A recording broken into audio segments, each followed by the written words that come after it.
ఆ నెల మిస్ కాకుండా ఆ పథకం వచ్చేట్టుగా, ఆ పథకం ఖచ్చితంగా పోయేట్టుగా నేరుగా బటన్లు నొక్కి అక్కచెల్లెమ్మల కుటుంబాలకు మధ్యవర్తి ఎవరు, దళారులు ఎవరు లేకోకుండా చేర్చిన ప్రభుత్వం కూడా గతంలో ఏదీ లేదు, ఒక్క వైఎస్ఆర్సీపీ ప్రభుత్వం మాత్రమే. బడ్జెట్ కూడా ప్రవేశపెట్టలేకపోతూ ఉన్నారు. పెడితే బడ్జెట్ ప్రవేశపెడితే మీ పథకాలన్నీ ఏమైనాయి, మీ సూపర్ 6లు ఏమైనాయి, మీ సూపర్ 7లు ఏమైనాయి అని ప్రజలు ప్రశ్నిస్తారని చెప్పి కనీసం బడ్జెట్ కూడా పెట్టలేని అధ్వానమైన పరిస్థితుల్లో ఓట్ ఆన్ అకౌంట్ బడ్జెట్తో నడుపుతా ఉన్న ప్రభుత్వం ఈరోజు మనం చూస్తూ ఉన్నాం.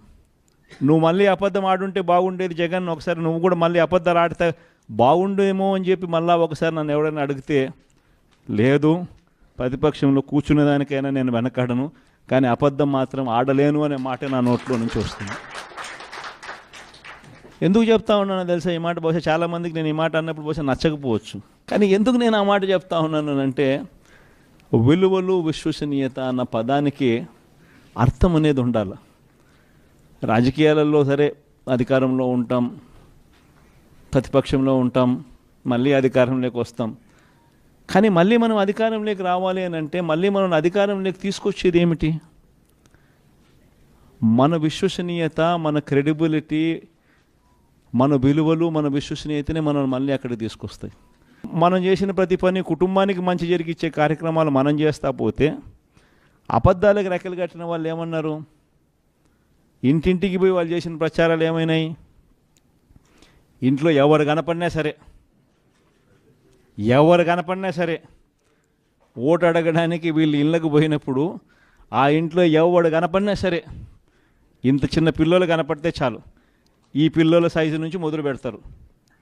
నీకు 15,000, నీకు 15,000, నీకు 15,000, 2, 3, 4. ఆ పిల్లల తల్లి కనపడిందని అంటే నీకు 18,000. ఆ పిల్లల తల్లికి చిన్నమ్మ కనపడిందని అంటే నీకు 18,000.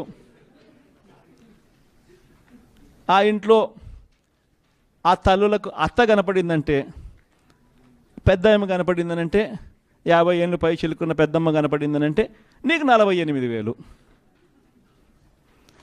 ఆ ఇంట్లో ఉద్యోగాల కోసం వెతుక్కునే ఒక 20 ఏళ్ళ పిల్లోడు అలా బయటకు వస్తే నీకు 36,000. ఆ ఇంట్లో నుంచి కండువా వేసుకొని రైతు బయటకు వస్తే, రైతన్న బయటకు వస్తే కండువా కనిపించిందంటే చాలు నీకు 20,000. ఇలా ఇంట్లో ఎవరు కనపడినా సరే ప్రతి ఒక్కరికి నీకింత నీకింత నీకింత నీకింత అని చెప్పి ప్రచారం చేసిన దాంట్లో మనకు నష్టం జరిగింది తప్ప, మనం ప్రజల్లోకి పోయినప్పుడు ఎవ్వరూ కూడా మనం చెడు చేసినాము అనే మాట ఒక్క నోట్లో నుంచి కూడా రాల. ఈరోజు ఏ తెలుగుదేశం పార్టీ కార్యకర్త కానీ, ఈరోజు ఏ తెలుగుదేశం పార్టీ నాయకుడు కానీ ఎవరు కూడా ప్రజల్లోకి పోయే పరిస్థితి లేదు, ప్రజల ఇళ్ళకు పోయే పరిస్థితి లేదు. ప్రజల ఇళ్ళకు పోవడం మొదలుపెట్టి తిరగడం మొదలు పెడితే ఆ ఇంట్లో నుంచి ఆ పిల్లోళ్ళు అడగడం మొదలు పెడతారు మా 15,000 ఏమైందని, ఆ ఇంట్లో వాళ్ళ తల్లులు అడగడం మొదలు పెడతారు మా 18,000 ఏమైందని, ఆ ఇంట్లో పెద్దమ్మలు అడగడం మొదలు పెడతారు మా 48,000 ఏమైందని, ఆ ఇంట్లో నుంచి వచ్చే రైతు అడగడం మొదలు పెడతారు మా 20,000 ఏమైందని, ఆ ఇంట్లో నుంచి ఉద్యోగం కోసం ఎతికి ఆ పిల్లోడు అడుగుతాడు మా 36,000 ఏమైందని చెప్పి.